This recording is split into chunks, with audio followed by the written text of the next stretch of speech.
জাহান্নামের মধ্যে নিকটস্থ অনেকগুলো মানুষ জাহান্নামের আগুনের মধ্যে দাউ দাউ করে জ্বলছে। ওই জাহান্নামের নাম হচ্ছে সাকর। সাকারের বর্ণনায় পড়েছি, ইবনে কাসিরের মধ্যে পড়লাম, আল্লাহ পাক সাকর নামক জাহান্নামটা এমনভাবে নির্ধারণ করে রেখেছেন, এমনভাবে সাজিয়ে রেখেছেন, মানুষের গায়ের চামড়াগুলো ঝলসে যাবে, গলে পচে ঝলসে যাবে। ওইখানে তারা মরবেও না, বাঁচবেও না, বাঁচা মরার মধ্যবর্তী অবস্থানে অবস্থান করবে। মরবে না, বাঁচবেও না, একবারও মৃত্যু হবে না, আবার একবারও জীবিত হবে না। চামড়া জ্বলে পড়ে ছাই হয়ে যাবে, ধ্বংস হয়ে যাবে, আবারও চামড়া গজাবে, কিন্তু মরবে না। দেখতে পারবে জান্নাতবাসীরা ওইখানে অনেকগুলো মানুষ জাহান্নামের মধ্যে জ্বলছে। ফেরেশতা মালিককে বলবে, ও মালিক, জাহান্নামের ফেরেশতা দারোয়ান, এদের অপরাধ কি? কেন এরা জাহান্নামের মধ্যে আসলো? ফেরেশতা মালিক বলবে, ওরা কেন জাহান্নামে আসলো ওদেরকে জিজ্ঞেস করো। আনিল মুজরিমিন, কেন ওরা জাহান্নামে আসলো ওদেরকে জিজ্ঞেস করো। তখন জান্নাতবাসী দুইজন মানুষ ওদেরকে প্রশ্ন করবে, মা সালাকাকুম ফি সাকর, ওহে জাহান্নামবাসীরা, কেন তোমাদেরকে এই সাকর নামক জাহান্নামে আসা লাগলো? দোষ কি তোমাদের? কমপক্ষে 3টা দোষের কথা এখানে আছে। 3টা দোষ তারা করেছিল দুনিয়ার জমিনে। এই 3টা দোষের বর্ণনা ইবনে কাসিরের মধ্যেও আছে, আরও বর্ণনা আছে, আমি অতদূর যাইনি। মাত্র 3টা দোষের কথা তারা উল্লেখ করেছে। সে 3টা কারণ কি ইনশাল্লাহ আমরা আলোচনা করব।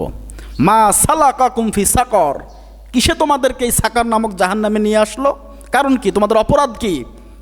কেনই বা এই সাকর নামক জাহান্নামে তোমরা আসলা?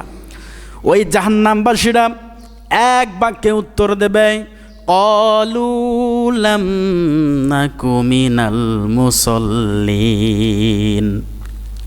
ও হে জান্নাতবাসী ভাইরা, দুনিয়ার জমিনে আমরা নামাজ আদায় করি নাই। এই নামাজ না আদায় করার কারণে এই সাকর নামক জাহান্নামে আমাদেরকে আসা লাগলো। বলি নাউজুবিল্লাহ।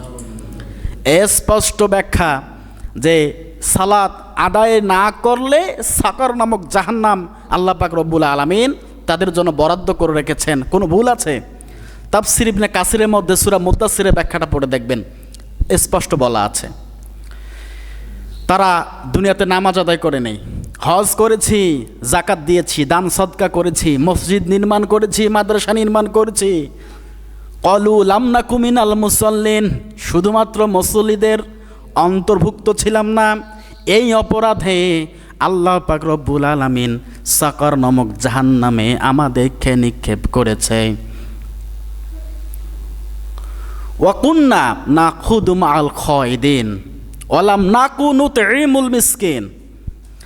আল্লাহ পাক রব্বুল আলামিন পরের লাইনে ওদেরকে শিখিয়ে দিচ্ছেন, ওয়ালাম নাকু নুতঈমুল মিসকিন। ওরা 2 নাম্বার অপরাধের কথা বলবে, ও ভাই, নামাজ তো আদায় করি নাই, কিন্তু আর একটা অপরাধ আমরা করেছিলাম, ওয়ালাম নাকু নুতঈমুল মিসকিন, আমরা মিসকিনদেরকে খেতে দিতাম না, সাহায্য সহযোগিতা করতাম না। মিসকিনদেরকে ভালোবাসার দরকার আছে না নাই? বলেন, অবশ্যই আছে। যারা মিসকিন, ইয়াতিম, মা নাই, বাবা নাই, এই মানুষগুলোকে, এই বাচ্চাগুলোকে কাছে টেনে নেবেন।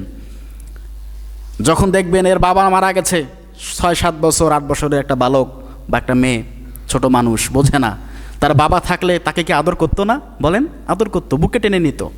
বাবা কি সন্তানকে কম ভালোবাসে? বাবার আদর দিয়ে সন্তানের ওই মাথার মধ্যে চুলগুলো শুধু বুলিয়ে দেবেন, একটু আদর যত্ন ভালোবাসা দেখাবেন, কিছু খাওয়াবেন, আল্লাহ পাক রব্বুল আলামিন খুশি হয়ে যাবে আমাদের উপরে। বলি আল্লাহু আকবার।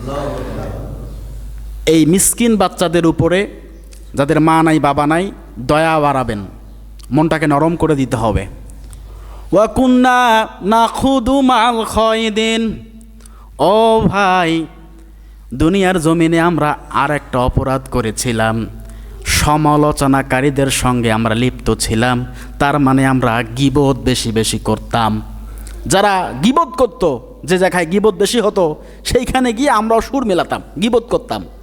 এই তিনটা অপরাধের কারণে আমাদেরকে জাহান্নামে নিক্ষেপ করেছে আমাদের রব।